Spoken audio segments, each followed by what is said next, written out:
ዋይ የት ነው የሚቀዳው? ሰላም ነው እንዴት ነው? ውሃ ፈልገህ ነው? አዎ ናላ አሳየህ። ስፖርት የሰራው እኮ ነው ትንሽ ውፍረት ለመቀነስ ብዬ። ምን ታረጋለህ መሰለህ? እሺ ውሃቺ ናት እንግዲህ። እሺ እቺ ናት። እሺ ይሄን ትቀዳለህ። እዚህ ነው የምትቀዳው።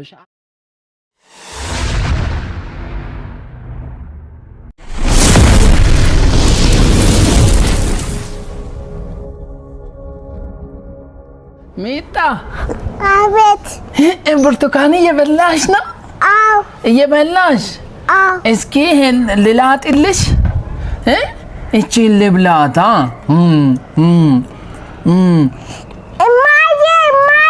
እንዴ ምን ሆነ ነው? ተንኮሱ ከኔ ተቀበላለህ? አይደል ተቀበልኩ። አጠይቀኝም ከፈለክ እንትን ነው ዝም ብዬ ልላጥልሽ አልኳት። ሄድ እባክህ አቦ።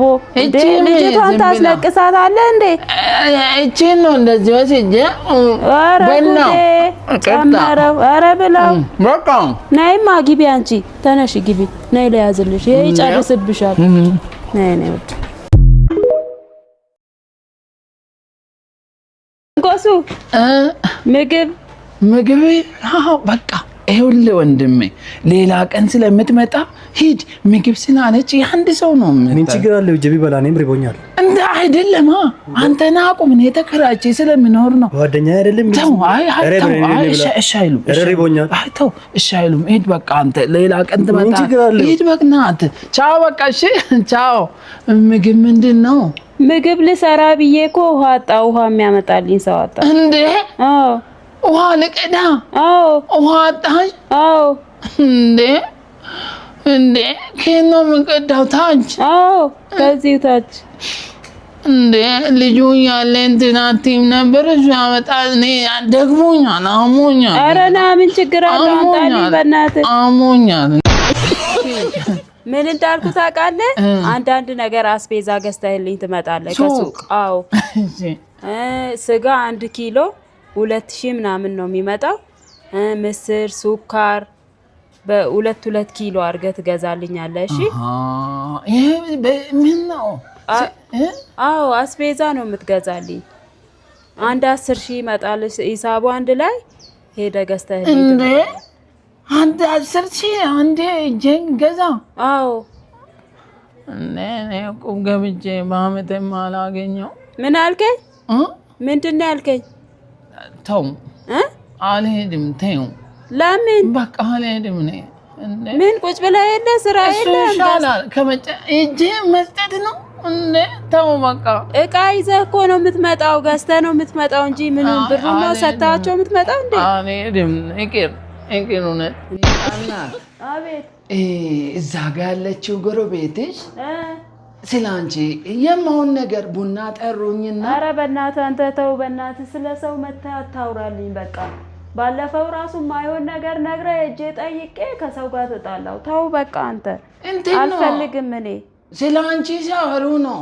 ተንኮሱ ተው አልኩ። ወሬ አልፈልግም እኔ። ተው አመሰግናለሁ። በቃ አታውራልኝ። ቡና የለም ታዲያ? የለም በቃ ቡናም አናደህኛል። አልነግርሽም እንግዲህ ሰው ስለ አንቺ ሲያወራ አትንገረኝ። አልፈልግም እኔ። ምንድነው? ቁንጣር ማንበብ እኮ ነው የመጣው። ቆጣሪ ነበባል እንዴ?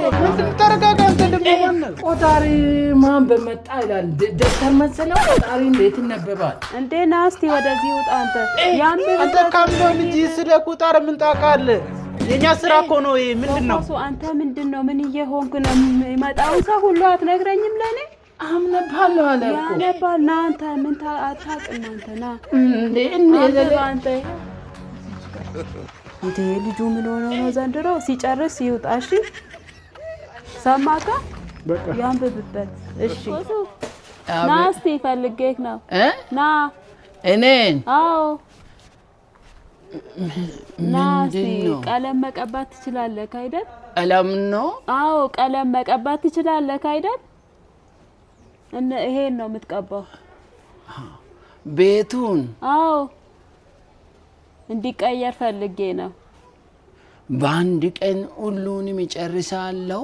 እሺ ያው እንግዲህ ዋጋ እንደምታውቂው ነው። ስንት ነው?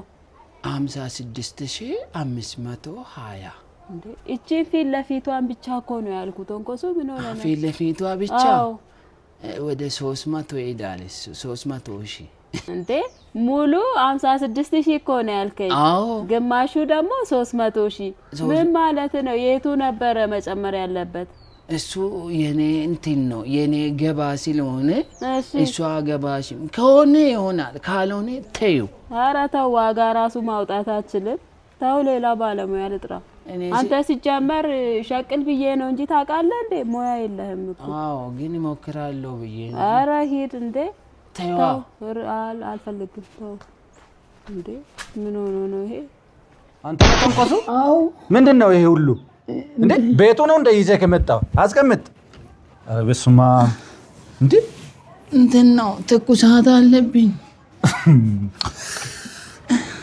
አለብኝ ታዲያ ይሄ ፍሪጅ ይመስላል ስታይ እንትን ነው እቺን ልውሰዳት እንግዲህ ተጠፋለች አስቀምጥ ከጎረቤት ነው ያመጣሁት እቺ ከጠፋች ሰው ጋር ጣላል ነው እንዴ ለይዛት እንዴ አንደኝ እኮ ነው መቻይ ባለኝ አላልኩም እንዴ ተመረመርክ አይደል የለም አለኝ አንተ የለም አለኝ ከትናንት ወደ 1 ሚሊዮን የወሰደችው ኤችአይቪ አላት አይደል ማናት እቺ ስሟን አላውቃትም ነው እሱ ወርቄ አዎ እሷ ካለች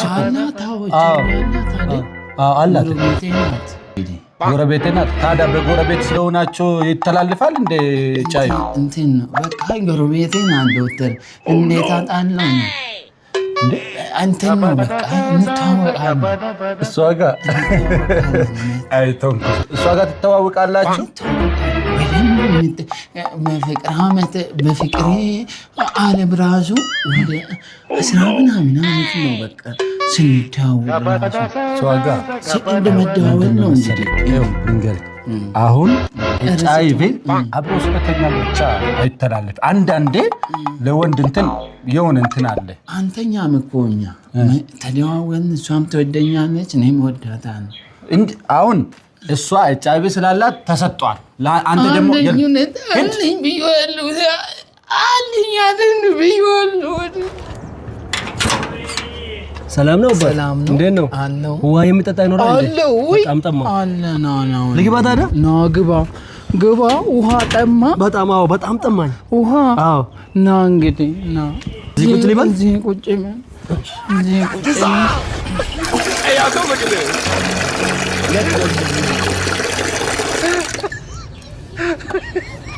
ወንድም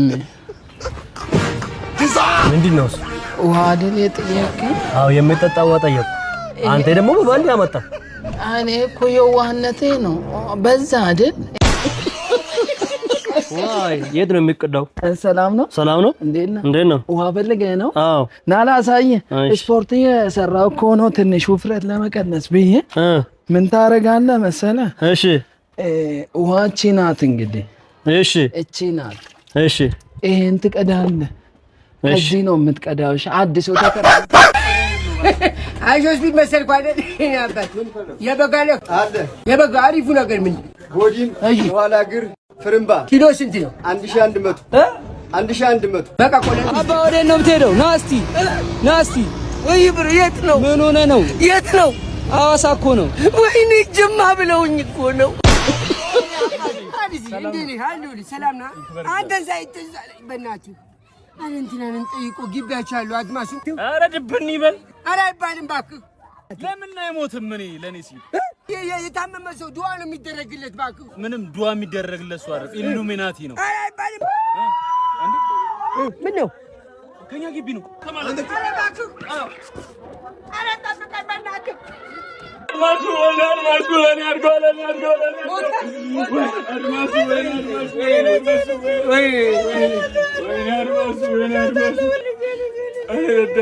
አድማሱ ምን አይነት ሰው ነው ቅድም ይሙት እያልካል ነበር እንዴ የኔ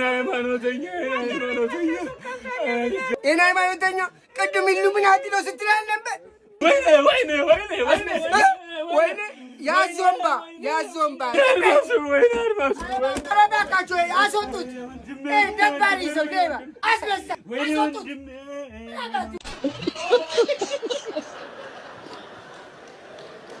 የሆነ ጊዜ ደግሞ ችሎ ማደር ብዬ የሰየሙትን ጫማዬን እየነዳው ወደ ሰፈሬ ስገሰግስ ከኋላዬ አንዲት ድክም ያለች ላዳ አስፋልቱ ላይ ስታዘግም አየሁ።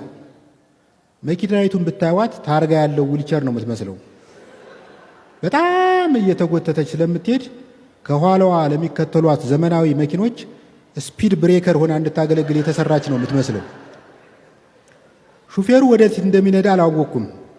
ሲመስለኝ መኪና መሰሏን ነገር የሆነ ራቅ ያለ ቦታ ጥሏት ለመመለስ እየነዳ ነው።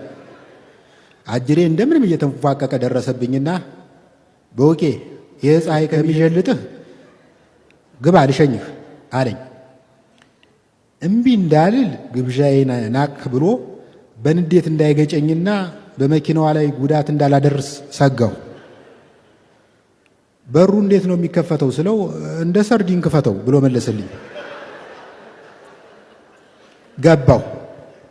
እንደገባው ሾፌሩ ዳንቴል እንደሚሰራ ሰው 2 ሽቦችን አነካክቶ ሞተሩን ቆሰቆሰው።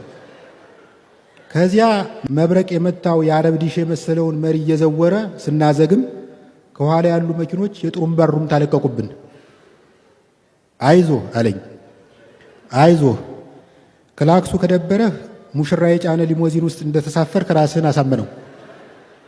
ሰፈር እንደደረስኩ ውለታ መላሽ ያርገኝ ብዬ ለመውረድ ስቃጣ ውለታው እንደተጠበቀው ሆኖ 250 ብር ብቻ ክፈል አለኝ።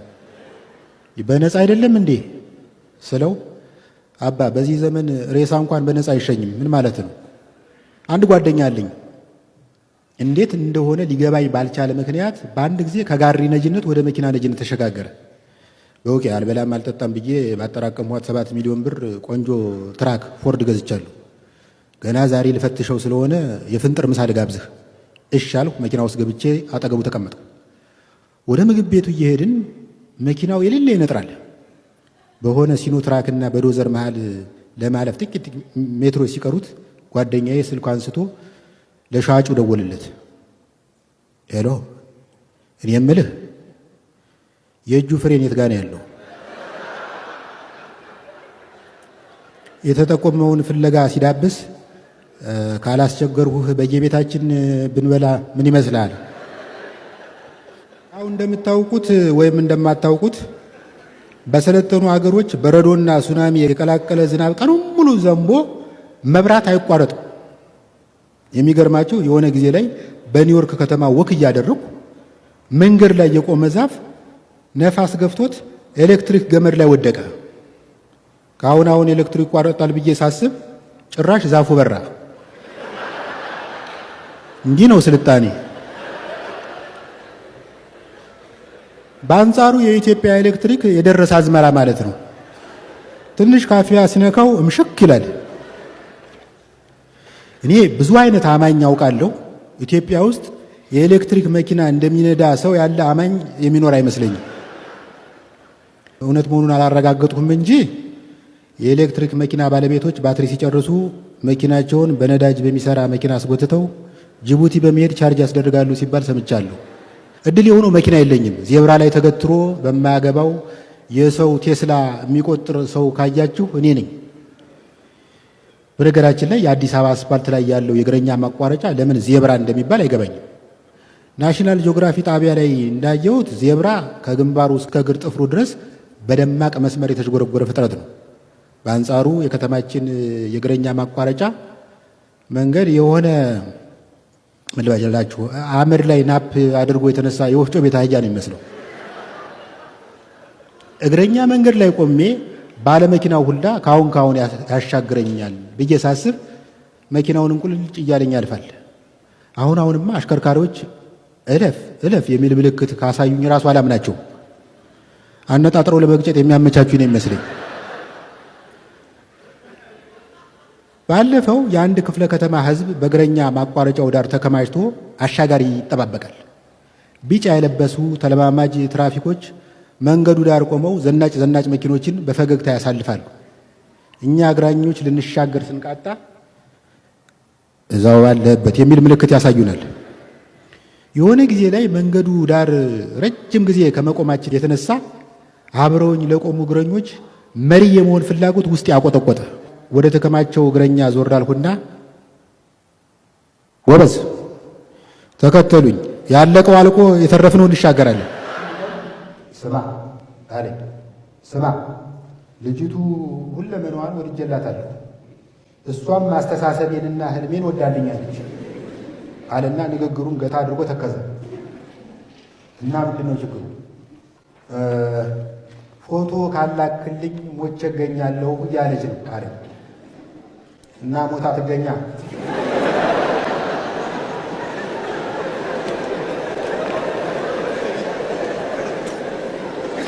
ስለው ተው እባክህ ይልቅ ደህና አድርገህ አንሳኝና ልስደድላት አለና ስልኩን አቀበለኝ። ስልኩን አቀብሎኝም እንደ ዱላ ቅብብል ሯጭ ፈንጠር ብሎ ቆመ። ከዛ ያነሳሁትን አየና አይ ይሄ እንኳን ሰልፊ መሰለ፣ ትንሽ ራቅ ብለህ ታነሳኛ ይሻል። በዚህ አይነት እኔ ስቀርበው እሱ ሲርቅ፣ እኔ ስቀርበው እሱ ሲሸሸኝ፣ እኔ አዲስ አበባ እሱ ኦሮሚያ ክልል ሆነን ቆመ።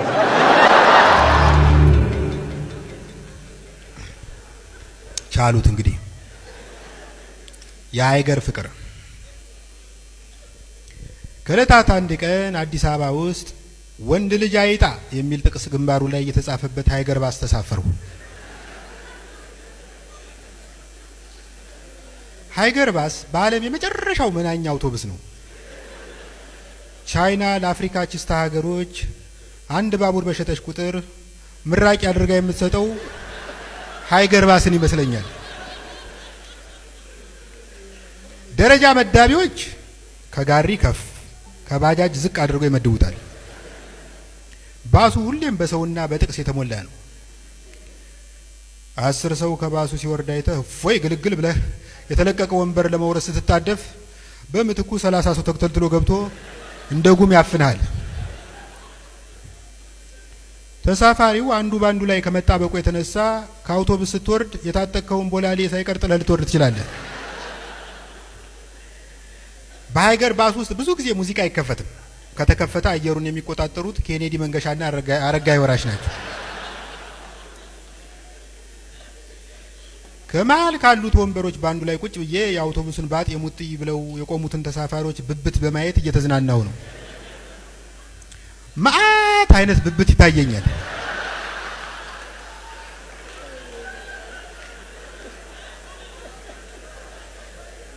ትኩስ መላጣ ብብት፣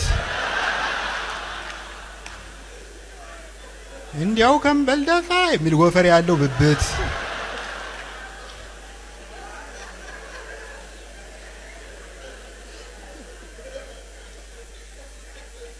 ዶዶራንት የጠገበ ዘመናዊ ብብት፣ ላብ የሚያካፋ ዳይፐር የሚሻ ብብት፣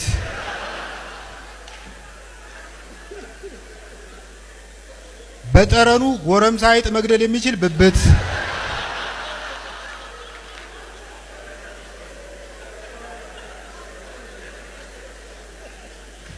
በጣም ከመጎድጎዱ የተነሳ ቢያጮልቁበት የባለቤቱን ሳምባ የሚያሳይ ብብት።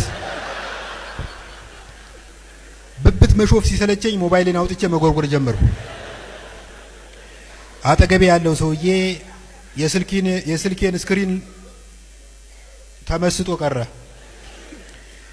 ልገላምጠው ፈልጌ ለመገላመጫ የሚሆን ክፍት ቦታ የለም። ወንድሜ ኧረ ተፋታኝ፣ ሞባይሌ 4 ኪሎ ማስታወቂያ ሰሌዳ መሰለ እንዴ ልለው ፈልጌ ነበር። መተው ነገሬን ከተተው ብዬ ዝም አልሁ። ለነገሩ ብሳፈጠውስ ምን አመጣለሁ? ባሬላ ሲሸከም በኖረ መዳፉ ትንሽ ገፋ ቢያደርገኝ ከመስኮት ወጥቼ ተከታዩ አውቶቡስ ውስጥ ልገባ ይችላል። ለከተን የኬንያ ፖሊስ ላይ ችካልህ አለኝ አንዱ። እና 22 ማዞሪያ እየኖርኩ 80 ዓመት ለመኖር እያቀርኩ የአዲስ አበባን ፖሊስ እንድተች ትፈልጋለህ? ያኔ ባቡር ሳይወጠን የ22 ማዞሪያ አየር ባዝመራ ሽሮ ሳይታጠን አባይን የደፈረው መሪ ሆስኒ ሙባረክ ሳይከነበል ታምራት ገለታ ቃሊቲን ሳይዳበል ታምራት ላይኔ ጌታን ሳይቀበል ከሀገር ወጣው።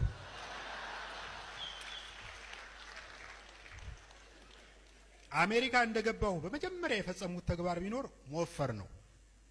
አትፍረዱብኝ። አሜሪካ ውስጥ ሰው መንቀሳቀስ አቁሟል። ኑሮ ማለት ከሶፋ ወደ መኪና፣ ከመኪና ወደ አሳንሰር መንፏቀቅ ማለት ሆኗል። ሁሉ ነገር የሚፈጸመው ኦንላይን ነው። የአሜሪካ ገበሬ ራሱ የሚያርስና የሚያጭድ በላፕቶፕ ይመስለኛል።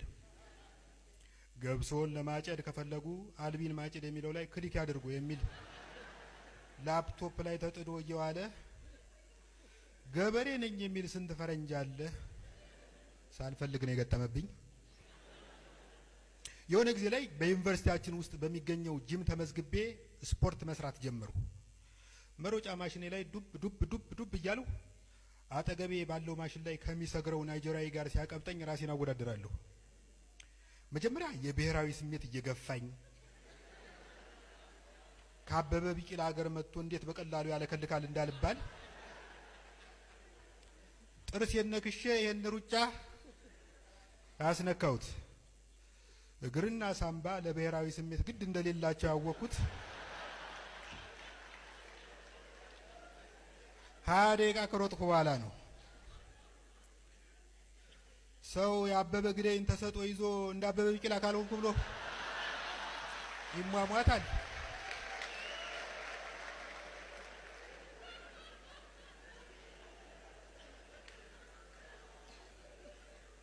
ድንገት ትንፋሼ ብትን ይላል። የእንግላል እንዳልወድቅ የማሽኑን መደገፊያ አመረኮዛለሁ። ጥቂት ቆይቼ ራሱ ናይጄሪያውን ሰውዬ እደገፋለሁ። ናይጄሪያዊ ሰውዬ 2 እግር ያለው ፈረስ ማለት ነው። የማሽኑ ሞተር ከጠፋ በኋላ እንኳን መሮጡን አያቆም።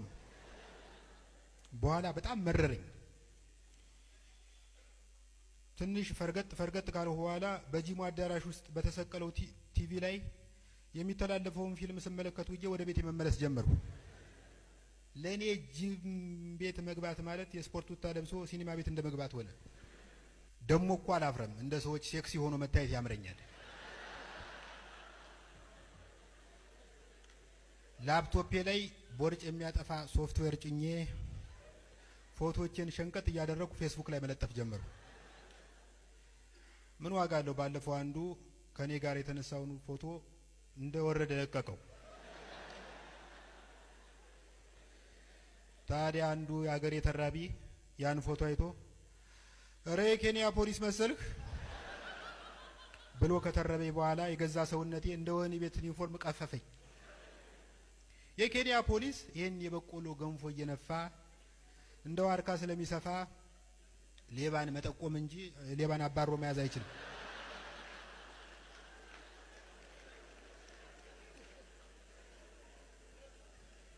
ምን ነው የማይመለከትህን የኬንያ ፖሊስ ላይ ችካልህ አለኝ አንዱ። እና 22 ማዞሪያ እየኖርኩ 80 ዓመት ለመኖር እያቀርኩ የአዲስ አበባን ፖሊስ እንድተች ትፈልጋለህ?